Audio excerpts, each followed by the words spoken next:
dore ibendera ya Yesu iramanitswe, nguyu araje ahuru yacyongwa tabarabe, ati yemwe ndaje ndaje nimukomereyo, ngo ndi hamwe namwe ninde wabashobora.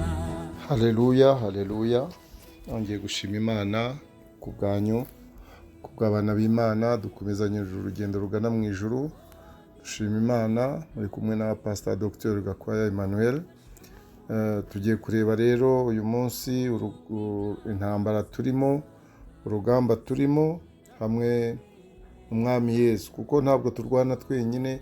Reka turebe ijambo riri mu Befeso igice cya 6 umurongo wa 12, avuga ngo kuko tudakirana n'abafite amaraso n'umubiri, ahubwo dukirana n'abatware n'abafite ubushobozi n'abategeka iyi si y'umwijima n'imyuka mibi y'ahantu ho mu ijuru. Haleluya.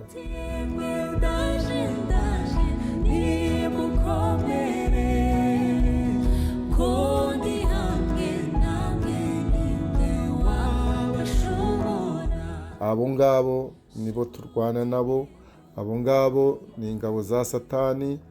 Satani ni umugabo wabo. Abo rero turwana, ubwo tumenye umwanzi uwo ari we, ko ari Satani, ndetse tukarwana n'abatware be, n'abafite ubushobozi, n'abategeka isi y'umwijima, ndetse n'imyuka mibi yo mu kirere. Ahangaha intambara Uwiteka ari kumwe natwe. Uwiteka aratubwira ko tugomba gukomera. Umwami Yesu aratubwira ko tugomba kumwishingikirizaho, kuko twebwe abantu nta mbaraga dufite, ariko Imana yo ifite imbaraga zihambaye. Haleluya. Abo turwana bafite uburyo barwana kandi barwanisha intwaro yabo yitwa uburiganya no kubeshya. Ibyo intwaro ya Satani iteka ni iyo ngiyo yo gutera ubwoba, kuko Satani yaraneshejwe. Yesu yamuneshereje ku musaraba, amanutse kuzimu apfuye, amaze kuzuka. Yesu yari yanesheje, buriya yanesheje Satani. Noneho Yesu ahabwa ubutware bwose. Umugaba wacu rero, umugaba mukuru Yesu Kristo, yaratsinze, afite imbaraga nyinshi, afite imbaraga zo kurwanya Satani no kumutsinda, kandi yamutsinze. Nkawe rero umukristo uwizera uri mu itorero, urumva ugiye gukomezwa n'iki niba utakomeje kwishingikiriza kuri Kristo Yesu? Komeza kumwishingikirizaho, kuko Yesu Kristo yarashimwe kuko yaratsinze. Yahaye rero ubutware bwose mu isi no mu ijuru. Niwe nyiri imbaraga. Niyo mpamvu twavuga ngo ntacyo tukibaye, kuko Kristo Yesu yaratsinze.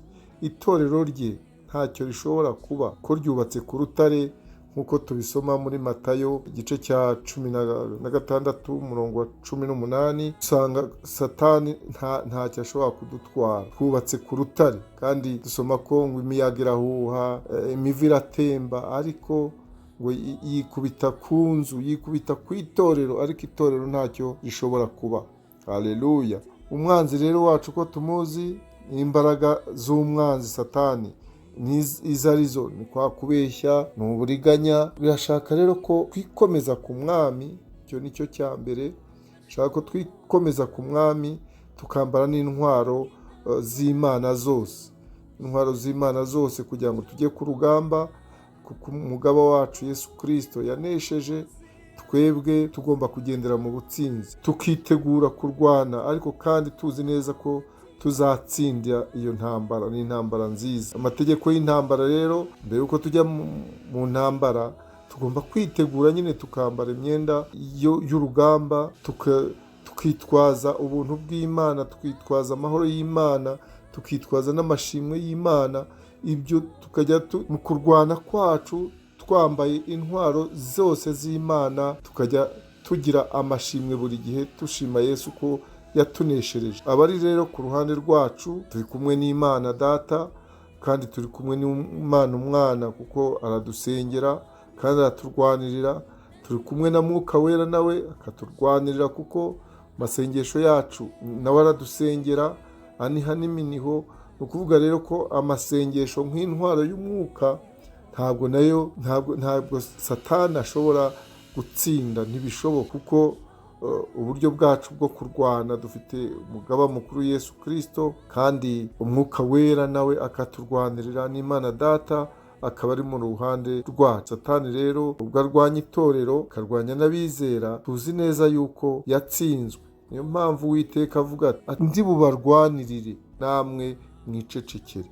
Ibyo twakora byose, icyo dusabwa ni ukwegera umwami Yesu, noneho akatwambika iriya myenda yose, iriya myenda y'intambara, ziriya ntwaro zose z'Imana, kugira ngo dushobore gutabara, noneho kandi tukarushaho kuzirata dutabarutse tuvuye ku rugamba. Numva rero twasoza tuvuga ko umwami Yesu ari ku ruhande rwacu, ntacyo umwanzi satani ashobora kudutwara niba twikomeje ku mwami Yesu. Intwaro rero tugomba kwambara, ndibwira ko twese tuzibuka, tuzizi, tugomba guhora tuzambaye. Hari ingofero y'agakiza tugomba guhorana, ingofero y'agakiza, tukambara gukiranuka nk'icyuma gikingira agatuza, tukambara ukuri umukandara twambara mu nda, ukuri, tukambara ukuri, tukambara kandi tugafata ingabo yacu yitwa kwizera, tugafata n'inkota ariyo jambo ry'Imana, kandi tukambara inkweto z'ubutumwa bwiza. Ikigeretseho tukagira amasengesho yandi dufashwamo n'umwuka wera, amasengesho y'ubwoko bwose, ku buryo tugomba gutsinda umwanzi satani. Kandi muzi yuko amasengesho ari ibikombora, ni bombe. Ni ukuvuga rero ngo twiteguye gutsinda, kubera ko dufite intwaro, dufite kwambara intwaro zose z'Imana, kandi uzambaye izo ntwaro uko ari 7 ntabwo ashobora gutsindwa. Uwiteka ari mu ruhande rwacu. Uwiteka rero ashimwe ku bwa Yesu Kristo wadukunze akaduha umwana we kugira ngo aturwanirire, atsinde satani n'abadayimoni bose bamukorera. Yesu rero ashimwe none n'iteka ryose. Amen.